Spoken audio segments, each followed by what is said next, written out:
Hello, everyone. Namaste. Hola, ¿cómo estás from Egypt? I'm actually recording this in advance because you know that right now the IEC general meeting is taking place in Cairo, and we are really busy over here with these activities. I'm absolutely honored and delighted to be invited to participate in this seminar on LVDC, which is being held by the Peruvian National Committee. I have personally a very fond affection and bond with Peru because I have traveled there many a times over last 25 years for business, working with local companies as well as with utilities in trying to address electrification in Peru. So this is close to my heart. Thank you very much for this opportunity. Let me begin by sharing a few slides. Just give me a moment.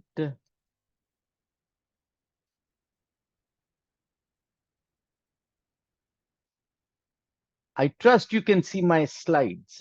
This session is about LVDC, low voltage direct current, and how it is impacting the world around us. Let me begin by asking you a question.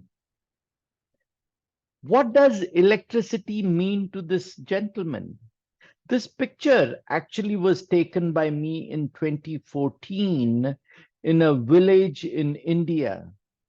This village had no electricity at all, not even an electric wire coming into the village. This old man was sitting outside and weaving bamboo baskets.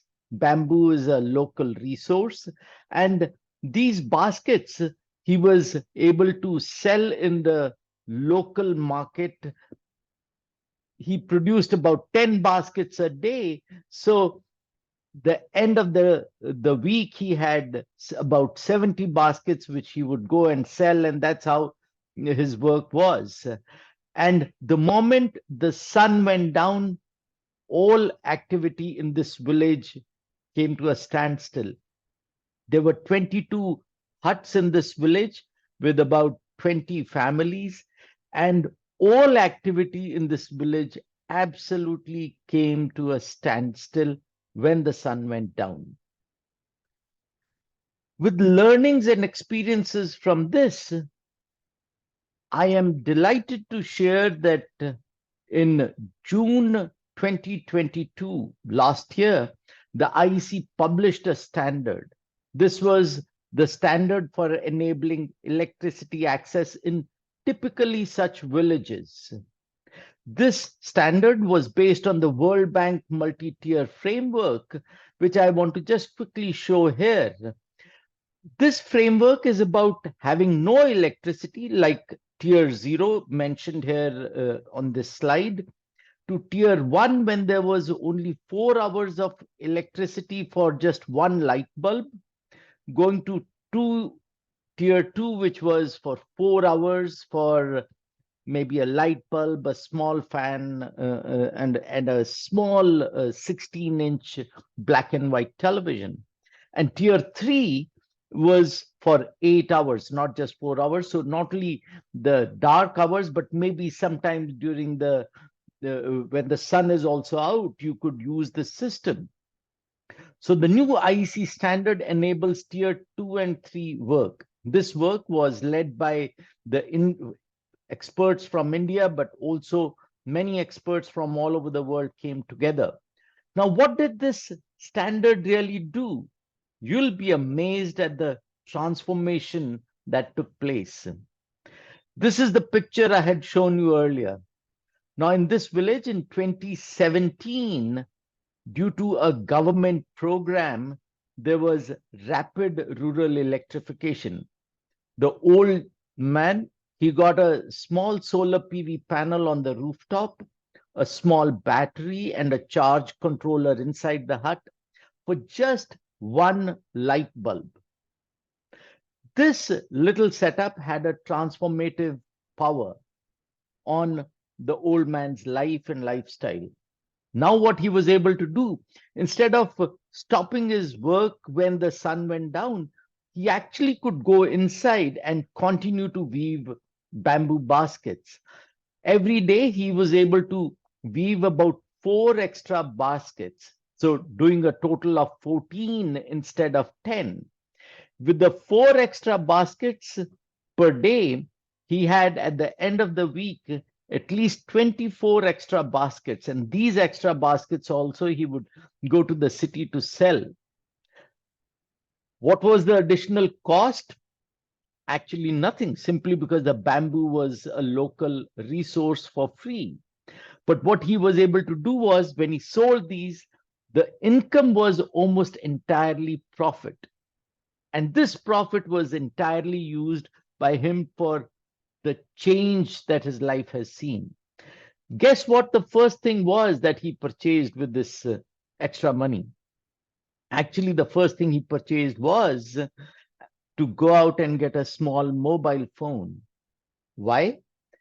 Because this village had no young people. All the children had already moved to the cities where the opportunities were. Now, every day he was able to talk to his children and grandchildren, and he had a better quality of life.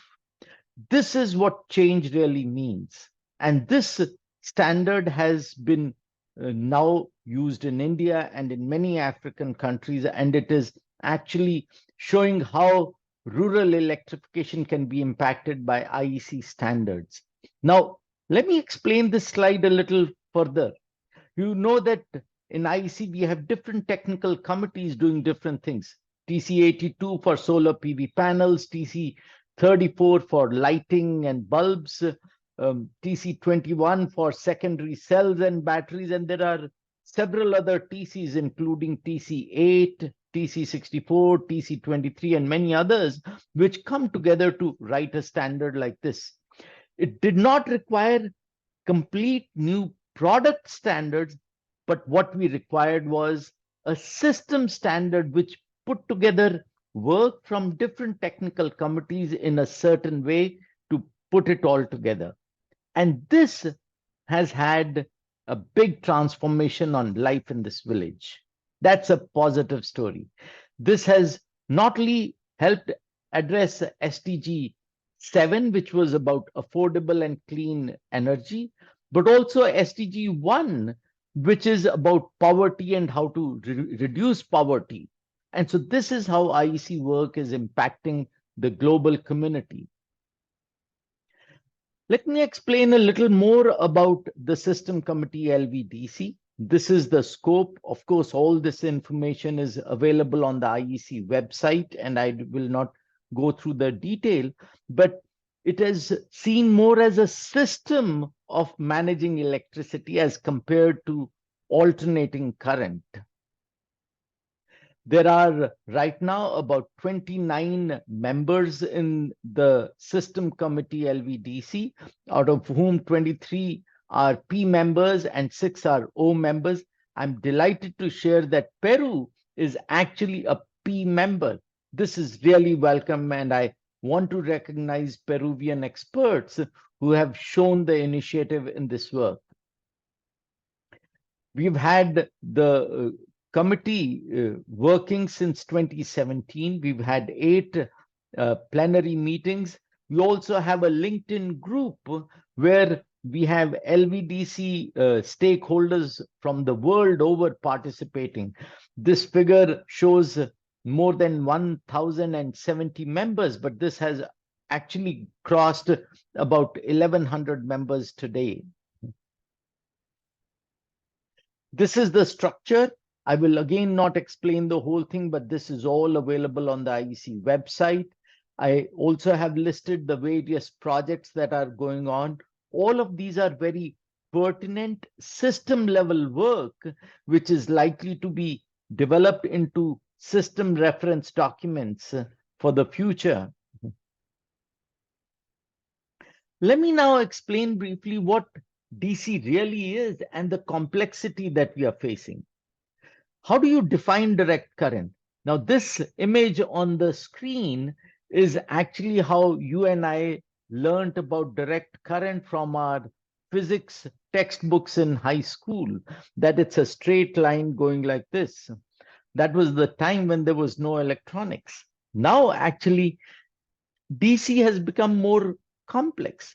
Even this is DC. It's all unidirectional, but it's not constant straight line.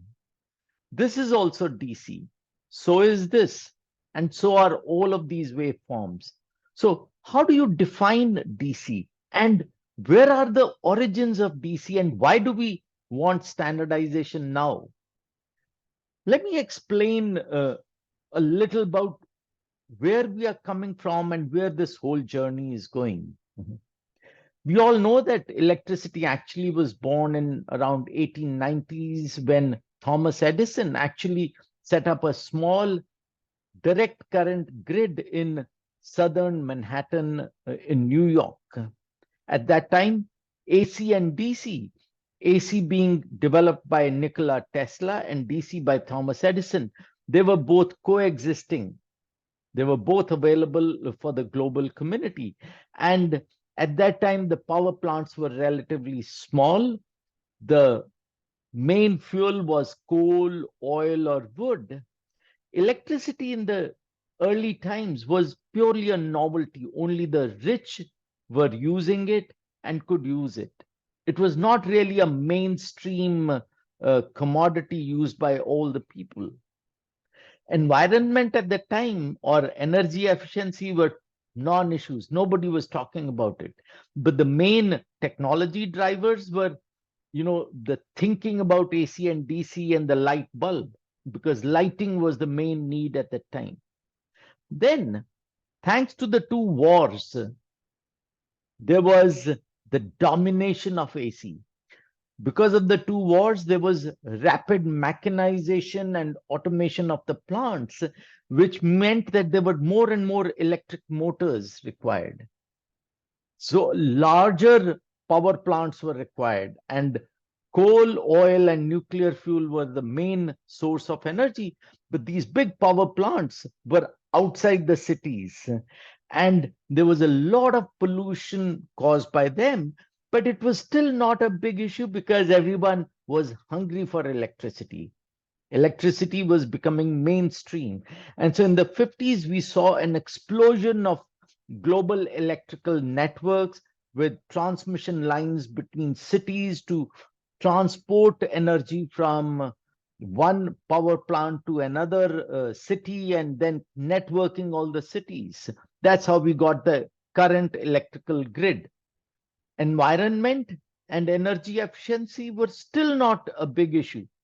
Main technology drivers were transformers, where step up and step down voltages were important. And so big alternating current based substations were required. And direct current was almost entirely lost at that time. However, in the last 20 years or so, there has been a huge shift. And where is the shift coming from? Actually, we are seeing much smaller power plants. If you remember the picture of the old man, he's actually producing his own power through the solar PV panels on the rooftop. So there are thousands and thousands of small power plants that are around us. Even on the rooftop of my home, I have my own power plant because I've put solar PV panels. So wherever there are solar PV panels, you will see a power plant. So coal, oil, gas, wood, nuclear, hydro, which were traditional fuels, are being challenged by solar energy, wind energy. Now, electricity is no longer just mainstream. It is a bare minimum essential. You really cannot do anything today without electricity. So it is required by everyone. It doesn't mean that it's only for the rich or poor or something. Everyone needs electricity. And environment, energy efficiency, sustainability are global agenda. No one today can afford not to discuss about environment, sustainability, and energy efficiency the way we need as we go forward. And as a result, The main technology drivers today are electronics, solar PV panels, batteries, LED lighting, and energy efficiency itself. And if you look at the technology drivers, in reality, all of this electronics, solar PV panels, batteries, LED lighting, all need direct current. So it's almost ironic that we continue to produce alternating current, but when we have to use electricity, we bring it all into direct current. And that's where a lot of energy and electricity is lost. Here is a list of various resources that you can click on, and I'm sure this presentation will be circulated to you. Please feel free to look at these links, join the IEC LinkedIn group also. Along with this, there are some videos we have developed. Please take a look at these videos and use these resources for your purposes. Last but not the least, I wanted to share a picture of the experts who have been involved in developing this work for us at the IEC. This group has been very active and is actually creating a lot of change and opportunity in our society. Let me stop this video. Thank you very much for the opportunity to speak to you. I hope that the next time I make such a presentation, I'm actually in Lima or one of your other lovely cities in Peru. With that, thank you very much. Goodbye.